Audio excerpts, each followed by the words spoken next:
Hello student, स्वागत है आप सभी का एससीएस लर्निंग सेंटर पर। और यहाँ पे मैं लेकर के आया हूँ आप सबके लिए यूपी बोर्ड क्लास 10th का यहाँ पे क्वेश्चन पेपर, जो कि किस तरीके का आता है। आपके यहाँ पे गणित का प्रश्न किस तरीके के क्वेश्चंस दिए जाते हैं, उसी पर मैं आपको यहाँ पे फुल्ली डिटेल्स दिखाने वाला हूँ। और किस किस टाइप के यहाँ पे प्रश्न पूछे जाते हैं, कितने इजी और कितने डिफिकल्ट, वीडियो को पूरा एंड तक देखना। और इस चैनल पर अगर नए हो तो सब्सक्राइब जरूर करें। यहाँ पे आपको मैथ से रिलेटेड और फिजिक्स से रिलेटेड ट्रिक्स मिलेगी और यूपी बोर्ड का ही इस पे वीडियोस आपको मिलती रहेंगी। तो चलिए इस वीडियो को शुरू करते हैं। देखिए, सबसे पहले नंबर में इस तरीके का कुछ पेपर होता है, आपका होने वाला होता है, ठीक है। और यहाँ पे किस किस को किस प्रकार के क्वेश्चंस पूछे जाते हैं। सबसे पहले नंबर में आपको पता होगा कि यहाँ पे कुछ प्रश्न इस तरीके से पूछे जाते हैं, जो कि इनमें कुछ एक एक नंबर का प्रश्न होता है। सभी प्रश्न आपको करने अनिवार्य होते हैं। मैं आपको लास्ट में यहाँ पे शेड्यूल भी बताऊंगा किस तरीके से आपको करना है, और आपको यहाँ पे अधिक से अधिक अंक मिल सकते हैं। देखिए, सबसे पहले नंबर में यहाँ पे 20 प्रश्न आपके बहुविकल्पी दिए होते हैं। इसके बाद में ये प्रश्न जो होते हैं वो आपके ओमार पर करने के लिए होते हैं, ठीक है। और यहाँ पर मान लीजिए वो जो पॉइंट होते हैं वो आप सभी को पता है। आप लोगों ने अगर पहली बार ही आप लोग दे रहे होंगे तो वहाँ पे जो ओमार सीट मिलती है वो ओमार सीट इस तरीके से भरी जाती है, ठीक है। उसके बाद में ओमार सीट अंक पढ़ने के बाद उसे काटे नहीं जाते हैं, या फिर हवाई नेट या कोई भी प्रयोग नहीं किया जाता है। आप अंक में 50 अंक का वर्णात्मक प्रश्न होता है, वो आगे मैं आपको अभी दिखाऊंगा। सबसे पहले नंबर में आपको टेंशन बिल्कुल भी नहीं लेनी है, और कुछ इस तरीके से ये प्रश्न दिए होते हैं और आप इनको बहुत ही आसानी से कर सकते हो एग्जाम में सॉल्व। देखिए, सबसे पहले नंबर में आपको करना क्या है। यहाँ पर आपको सबसे ज्यादा अगर नंबर लाने हैं तो आपको यहाँ पर किस कौन से प्रश्नों को पहले सॉल्व करना है। देखिए, आपको मैं सबसे पहले नंबर में बताता हूँ। देखिए, मेरी बात ध्यान से सुनना है आपको, क्योंकि मेरे नंबर खुद काफी अच्छे नंबर थे, ठीक है। और यहाँ पे मैं आपको बता देता हूँ। देखिए, सबसे पहले नंबर में इनके जो मार्क्स होते हैं वो यहाँ पर आपके कंपलसरी ही होते हैं कि आपको यहाँ पर कितने क्या इनके मार्क्स मिलने वाले हैं, ठीक है। इनके नंबर एक नंबर आपके पहले से ही डिसाइड होते हैं कि आपको इसका एक अंक तो मिलेगा ही कंपलसरी। तो क्यों ना हमें जिन प्रश्नों के अंक कटने का चांस रहता है, हम क्यों ना उन प्रश्नों को पहले सॉल्व कर लेते हैं। तो सबसे पहले नंबर में आपको जो क्वेश्चन पीछे की ओर दिए होते हैं, जैसे बड़े बड़े क्वेश्चंस होते हैं जिनका नंबर आपको ज्यादा मिलने वाला होता है, ठीक है। जैसे कि ये प्रश्न होते हैं, तो इन प्रश्नों को आपको सबसे पहले करना है। अगर इसमें मान लीजिए अगर आपसे थोड़ी बहुत गलती भी हो जाती है, तब भी यहाँ पर आपको 2 से 3 नंबर मिल सकते हैं, ठीक है। 2 से 3 नंबर मिल जाएगा। तो यही क्रम आपको हर एक सब्जेक्ट में करना है, और आपका मार्क्स यहाँ पे 90% आप ला सकते हो। ये एक मेथड होता है और ये हर किसी को नहीं पता होता है।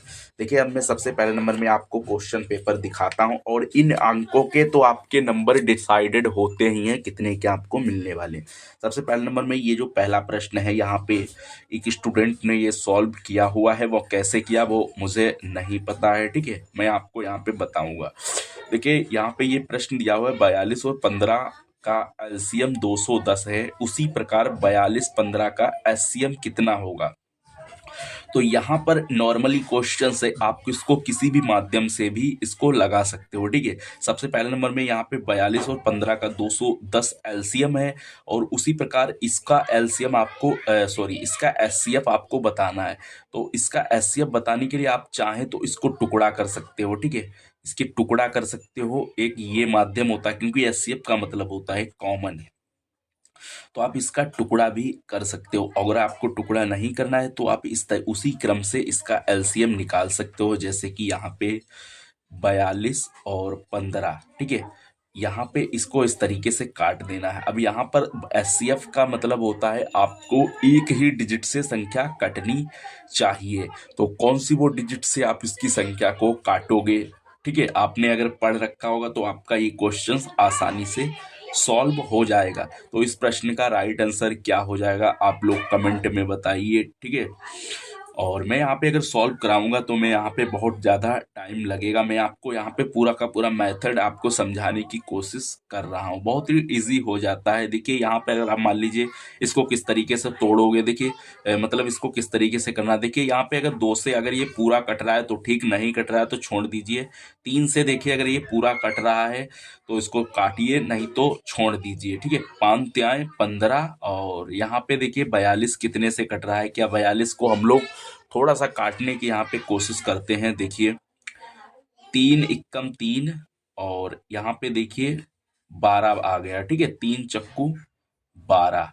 तो यहाँ पर देखिए ये 14 से कट रहा है। ठीक है, 14 से कट गया, यानी कि यहाँ पे अगर मैं कोशिश करता हूँ, देखिए 42 को यहाँ पे 15। ठीक है, तो यहाँ पर देखिए ये कितने से कट रहा है, ये पूरा का पूरा 3 से कट रहा है और 5 5 त्याएं 15। ठीक है, यहाँ पे ये 3 से पूरा का पूरा डिवाइडेड हो गया, तो इसका जो एचसीएफ है वो 3 ही आ जाएगा। ए ऑप्शन बिल्कुल राइट आंसर है।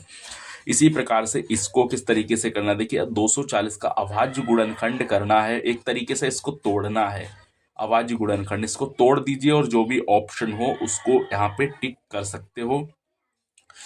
ठीक है, जो कि ऑप्शन यहाँ पे ये वाला यहाँ पे टिक लगाया गया है, बाकी आप लोग इसको देख सकते हो।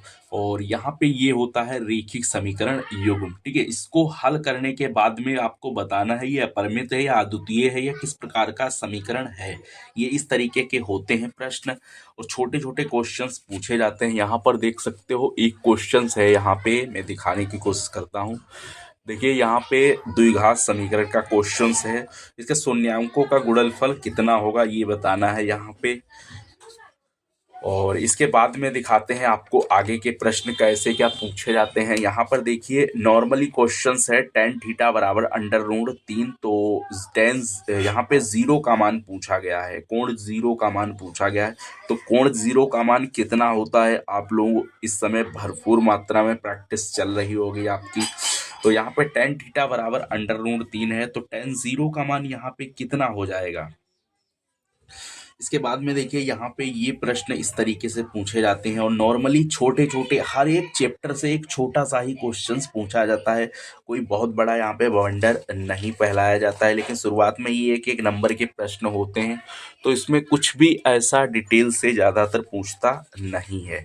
बाकी आगे के प्रश्न देखिए यहाँ पे थोड़े से बड़े हैं, जैसे ये पासा वाले हो गए, इधर बारंबारता वाले हो गए। हालांकि ये भी बहुत ही छोटी सारणी में दिए हुए हैं और ये भी आसानी से आप लोग कर लोगे।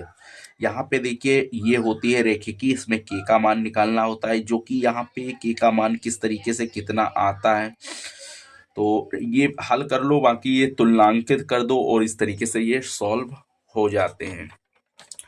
अगर आप लोग चाहते हो कि मैं ऐसे ही हर एक प्रश्न हर एक पेपर की अगर सॉल्व आपको वीडियोस चाहिए तो आप लोग कमेंट बता सकते हो। बाकी मैंने क्वेश्चन पेपर आपको दिखाने की इस वीडियो में कोशिश की है कि किस तरीके से ज़्यादातर प्रश्न पूछे जाते हैं। और ये एक क्वेश्चन पेपर प्री एग्ज़ाम का है और लगभग ऐसे ही क्वेश्चंस आपके पूछे जाते हैं। ठीक है, पहले अलग टाइप का आता था, फिलहाल के लिए ये ऐसा क्वेश्चन पेपर आने लगा है। तो यहाँ पर आप लोग इसको देख सकते हो और उसी तरीके से आप लोग सॉल्व करना है, कोई जल्दबाजी नहीं करनी है। और यहाँ पे मैं आपके लिए एक ओमार सीट से रिलेटेड वीडियोस लाऊंगा, किस तरीके से वहाँ पे भरी जाती है प्रैक्टिस के तौर पर। तो बने रहना चैनल पे।